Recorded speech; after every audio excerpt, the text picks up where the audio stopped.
Hello, hello, ahoy, hoy, how's your hammer hanging? Welcome back for another video in Sword Art Online Fatal Bullet, but I'm not doing a gameplay video today, I'm doing an instructional, something I've actually been meaning to do for a while. I'm going to do a new version of the Lisbeth shop guide that I did last year. There were some things that I missed out last year and things that I didn't explain too clearly as well. So I want to try and improve upon those. Not only that, but there was also an update afterwards in which a new feature was added to Lisbeth's shop, which is weapon overclocking. So I'm going to cover that as well. So, first thing I want to explain, which I don't think I did a very good job of last time, was how to get Lisbeth's weapon shop up to level 12, which is the maximum. You need to complete the story mode. Doesn't matter whether it's on easy or normal, you just need to complete it on one of those two difficulties. Then you need to start New Game Plus. To do that, if you're not already aware, you need to beat the final boss, get either a bad ending or a true ending, whichever, it doesn't particularly matter. And then when it asks you if you want to rewind time, you say no. That sets you right back to the beginning of story mode and you can start New Game Plus. You need to do New Game Plus on extreme mode and go through the story up until the Mother Claudia quest. That will get you to level 8 with the Lisbeth shop. To get to level 12 you will need the DLCs. A bit of a bummer, but unfortunately that's just the way it is. You will need DLCs if you want to go all the way to maximum level. So, that's that. I should probably allay some concerns that people might have about New Game Plus. You don't lose your levels or skills or anything like that. You don't lose weapons or money or items. You just lose partner affection ratings and I believe weapon proficiencies as well. Those get reset, everything else, as far as I'm aware, stays the same. So you don't lose anything that you can't get back really easily, so it's not a big deal to do New Game Plus really. So there's that as well, not such a big deal, but I've covered that. So now we're going to take a look at actually using Lisbeth's shop, and I'm going to do a bit more in depth than I did last time, covering each of Lisbeth's 3 areas. Starting with weapon enhancements, I've only got 2 to use as a demonstration, but that's fine. Starting with enhancement, to enhance weapons you need a very small amount of money, but you'll also need some materials as well. There are usually, well I think always actually, 3 different formulas to choose from when it comes to enhancing weapons. Formula 1, Formula 2 and Formula 3. Formula 1 usually has the least resources in terms of quantities, but they do tend to be a little bit more of a pain to find. Usually harder enemies, boss enemies, in some cases DLC bosses as well, so that's something to watch out for. Formula 2 tends to be easier to acquire, but they're just in higher quantities and a higher number of different materials as well. But if you find yourself struggling to get food materials for Formula 1, then Formula 2 is generally easier to go for. It just requires a little bit more farming, which can be a bit repetitive, but if it gets the job done, it gets the job done. That's the main thing. And then there's Formula 3, which is enhanced materials. These are things that you get from doing certain quests and things, so that's a limited amount that you'll have. I believe once you get to the DLCs, it's enhanced material R8, R9 and R10 drop from the gold assault drones that spawn in Demon Cave, Lost Gates, Meteorological Institute Ruins and Icicle Prison. So you can get lots of those assuming you can get the gold drones to spawn, which is quite rare. But they always drop the enhanced materials, so that's something. But everything before those is quite rare. So it's not particularly recommended to do Formula 3 unless, like me, you have multiple characters, in which case you will end up stocking up excess enhanced materials, so it's not such a big deal. I believe you can get some enhanced materials from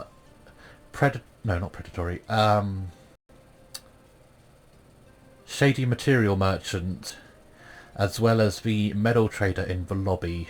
Both of those have enhanced materials, but in very limited supplies, or quite expensive, so watch out for that.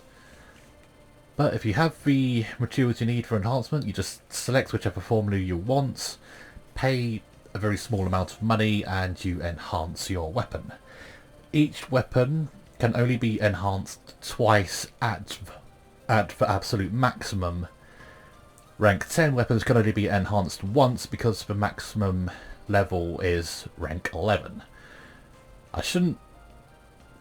People probably think I shouldn't need to explain this, but I do still see questions about this asked. So, yeah, you can only enhance weapons twice at the absolute maximum. So you can't take a weapon like the AMR Tiamat and upgrade it to AMR Tiamat Mark II, because that's a completely separate weapon.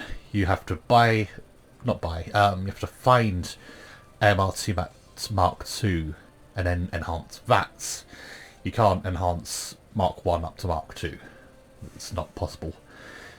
And before anyone asks, you can't enhance weapons into Type Z varieties. I've not seen that question asked, but I suppose it's only a matter of time before someone actually does.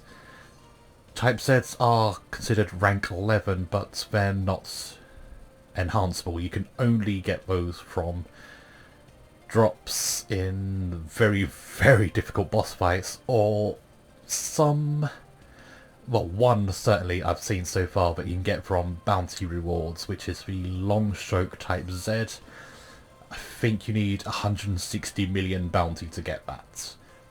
So yeah, that's a lot of work to do.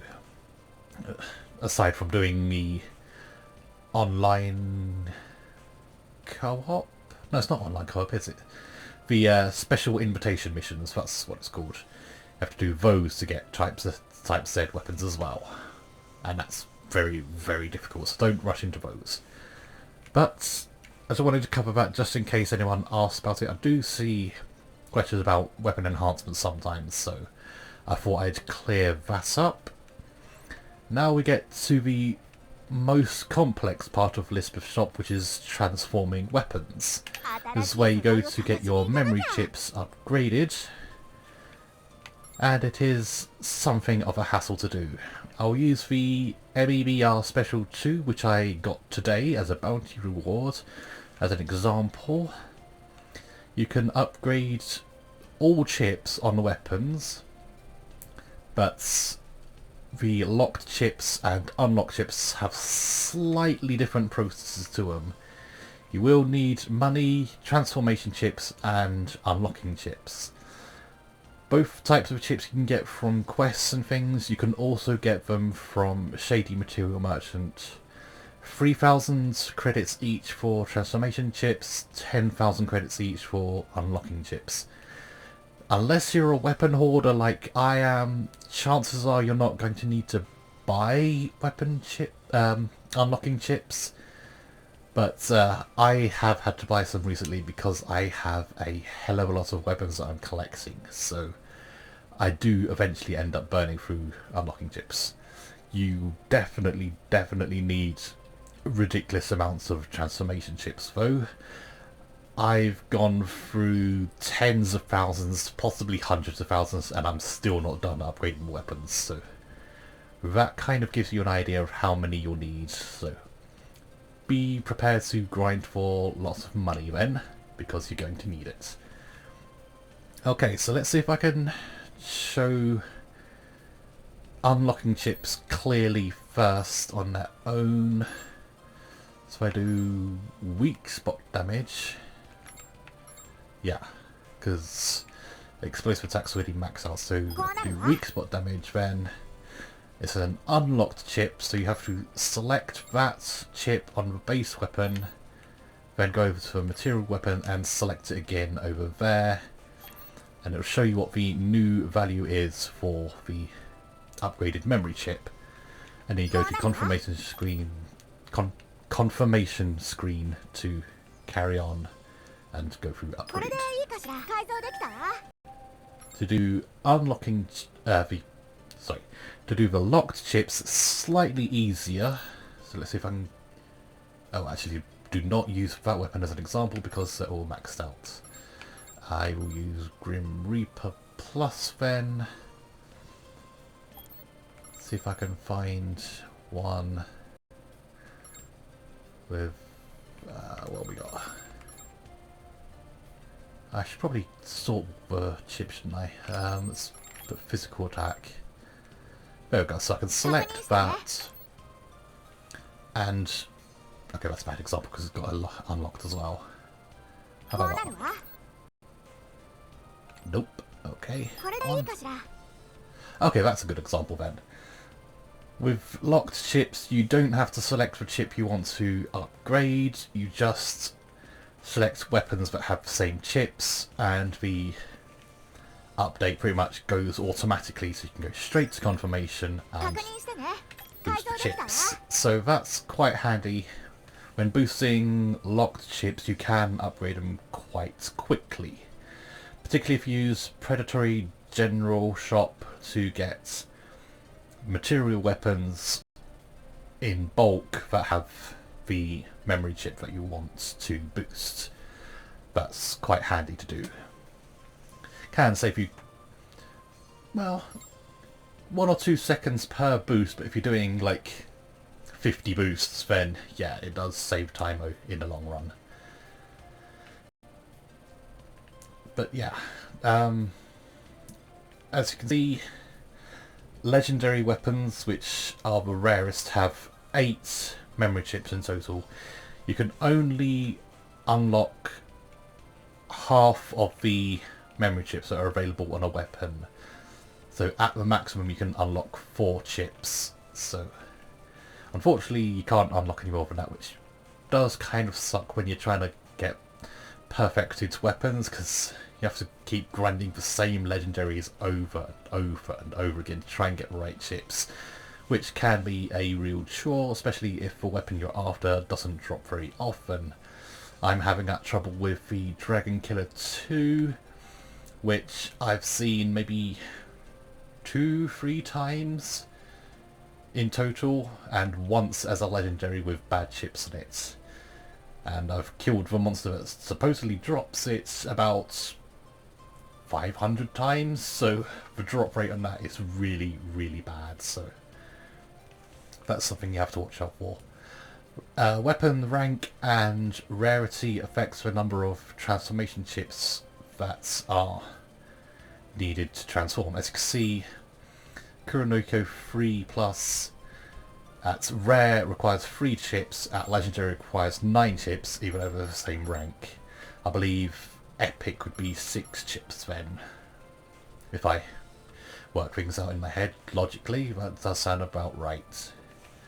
So that's something you have to watch out for as well. The higher the rank and the higher the rarity, the more transformation chips you'll need, and also the more money you'll need as well. But yeah, so that's weapon transformation. We'll cover one more thing, and that is about soft caps and hard caps. You may see that term mentioned quite a bit on places like Reddit, so I will give an explanation of what they are. Soft cap is a point on the memory chips where upgrading them becomes easy up until the soft cap. Then once you clear the soft cap, upgrading the chip suddenly becomes very, very difficult. For weapon attack, the soft cap is 15%, critical damage and critical rate are 30%. I believe experience is also 15%, and so on and so forth. Once you get to the soft cap, suddenly it becomes a lot harder to upgrade. Using weapon attack as an example, before you reach the soft cap, you could use a material weapon that has weapon attack plus 1% and still do a big boost. But once you get to 15%, which is the soft cap, suddenly that same value of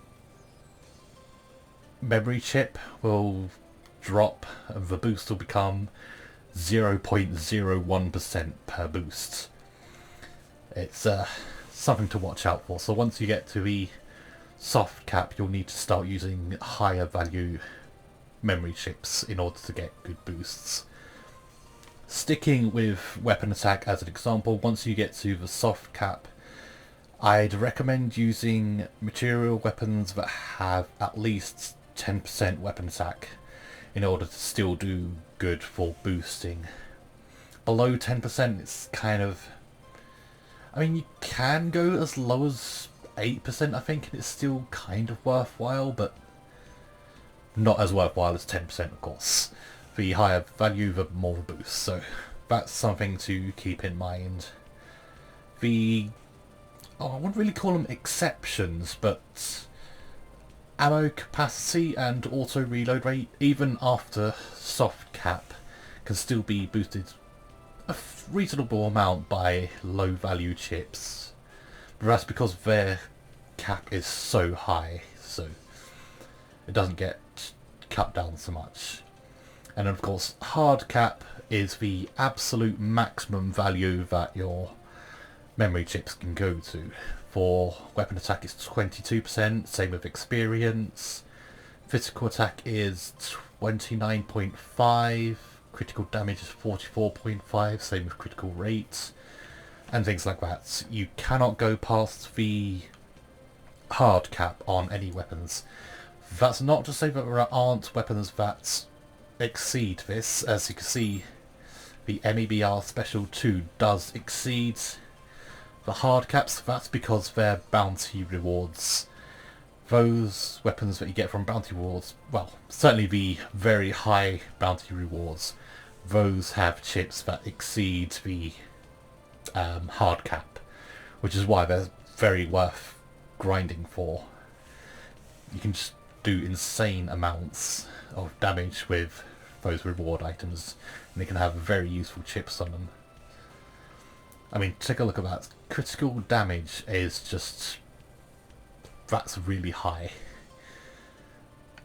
And I've got long stroke type Z, that was a bounty reward as well. Again, very high chips on it, so definitely worth putting the time and effort into. It just, well, it takes a long time, so I think the recommended method for grinding bounty is to go to White Frontier and fight the solo stinger, but not actually killing that itself, but focusing on the bees that it spawns. That's a pretty good way to get bounty actually.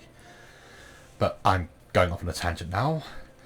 And now finally to cover the last thing about Lisbeth's shop, which is weapon overclocking, which was added after my last video, my original video. So I'll explain that now. Weapon overclocking is a new feature that uses overclocking chips to boost the base attack power of a weapon. You need money and overclocking chips, naturally. The number of enhancements varies from weapon to weapon. Some have lots of potential enhancements, some have very few. The strength of enhancements is quite variable as well. The absolute max for AR Blue Rose Mark III Plus used to be 1415. After overclocking it's 1483, so it does not go up by much. Meanwhile, AMR Grim Reaper was something like 6500 something I think for max power, and then after overclocking it's 7,500, so that's quite a big difference. And I will demonstrate. Do I have anything that's... Oh yeah, LMG Moonlight free double plus. So 789 at the moment, but if I give it 31 overclocking chips, which will cost me 170,500 credits as well, but that's okay. The outcome is a boost to 835 power, which is pretty reasonable actually. Considering I'm using 31 chips, that's a boost of 46 power, which is interesting. I'm not sure how that breaks down per chip, but hey, a boost is a boost.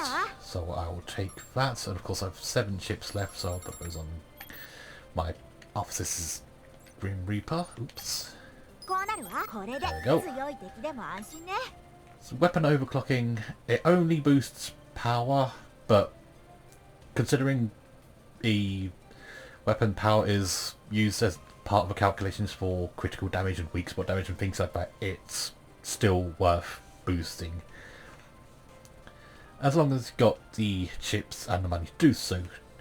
Getting overclocking chips is not especially easy though. I mean, it's fairly easy, it's just that you don't get many per drop, and the drops aren't affected by drop rate boosts on weapons, on accessories even.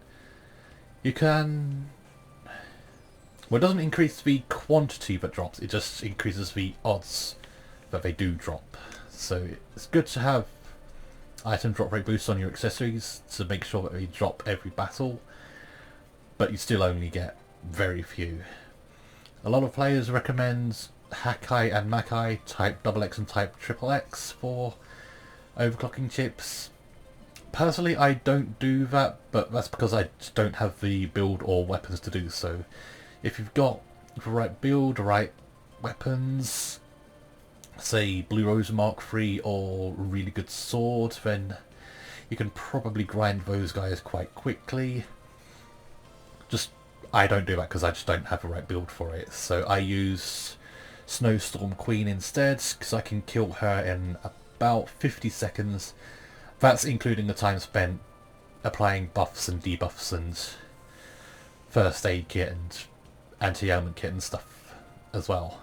That's all factored into the time, and it still takes me about 50 seconds to kill her, so I only get 2 overclocking chips per kill, so it's a little bit of a grind, to be honest. It took me half hour to get those 38 chips I just used, so that gives you an idea of what it's like to try and farm overclocking chips. And as you can see, I've got this massive collection of weapons that I want to overclock, some of them requiring more than 100 overclocking chips, so I will be farming Snowstorm Queen pretty much until I lose my sanity. But hey, that's just a decision I made. Not everyone will have to do that much grinding. It depends on whether they're a weapon collector like I am or not. And unfortunately I am, so I kind of screwed myself over a bit there, but hey, I like to have a variety of weapons. Okay, so I think that about wraps up this revised tutorial. Got into a bit more detail of how to use Lisbeth shop, how to get it to level 12. So I think I can wrap this up here then. I don't know if I'll do any more tutorials in future. It depends what I see, really. Depends what questions I see people asking on forums and what people need help with. Then I might do more guides. Or if you have any specific requests for guides, certainly I'll consider it, but it depends what the guide is for what game as well, in particular, because I don't exactly have a million games. I've got quite a limited selection, and most of those I haven't even probably played yet, so it's hard to do guides for all of those, but certainly I'll consider doing more guides and taking requests for guides, but we'll just have to see what guides you want and what games you want them for, that sort of thing. If you have any requests, leave it in comments and I'll see what I can do. Can't make any guarantees, but I'll see what I can do. So, I guess I'll leave it here then, and until next time, just try to keep it cool.